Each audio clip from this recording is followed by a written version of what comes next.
National Institute for Communicable Disease is correct, yes. Yeah. Wonderful. Thank you so much for joining us here in studio. Welcome.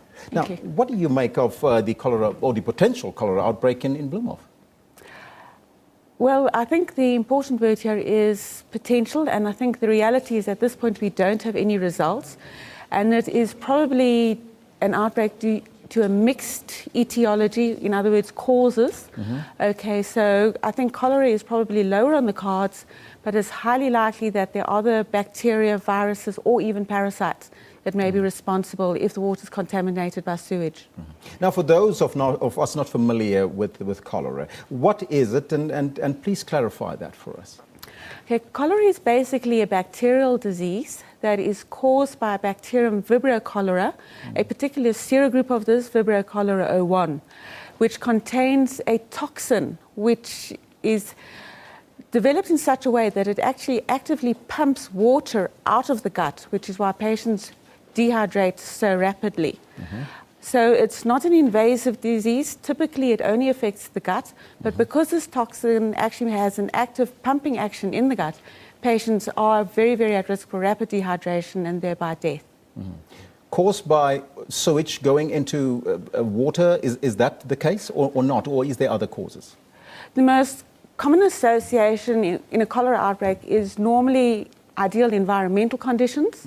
Okay, there normally has to be somebody carrying cholera who will actually contaminate local water sources.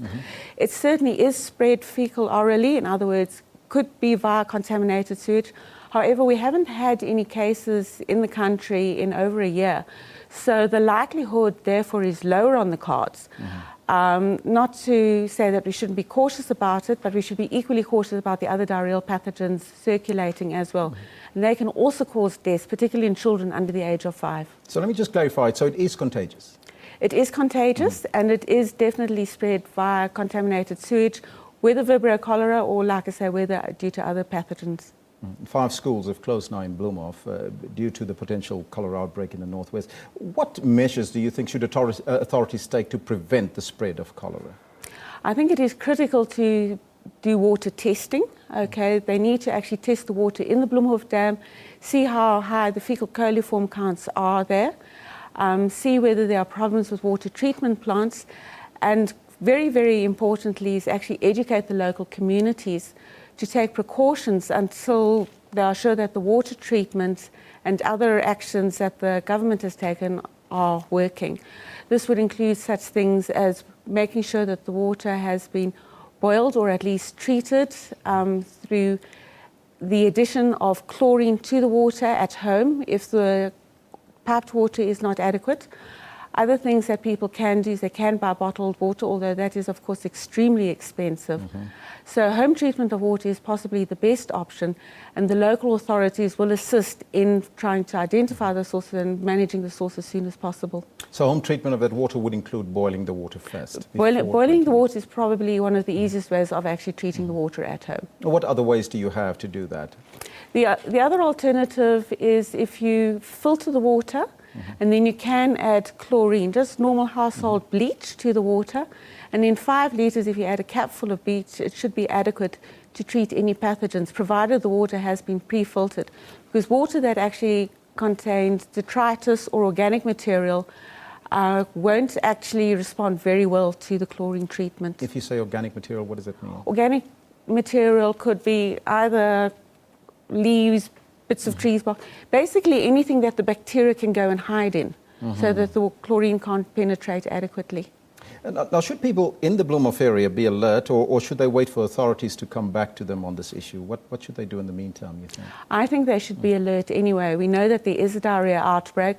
We know that at extremes of age, so particularly the very young and the very old, are at serious risk of hospitalization, severe dehydration and death if they do not get treatment on time.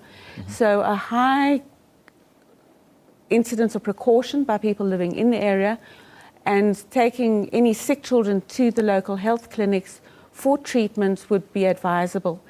If there is any delay in taking children to clinics, they can always begin rehydration of the children at home before the children can actually get proper medical treatment, and even that will help to save the children and make them less prone to being severely dehydrated and that ill. Now, just to clarify once again, Doctor, the symptoms that one got to look for, people have been complaining about diarrhea and vomiting and so forth. What should people be on the lookout for, mainly? Okay.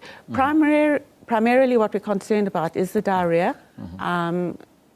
Cholera typically presents with a very acute watery diarrhea, the so-called rice water stools, and it literally looks like rice water. This only affects about 5% who actually have cholera.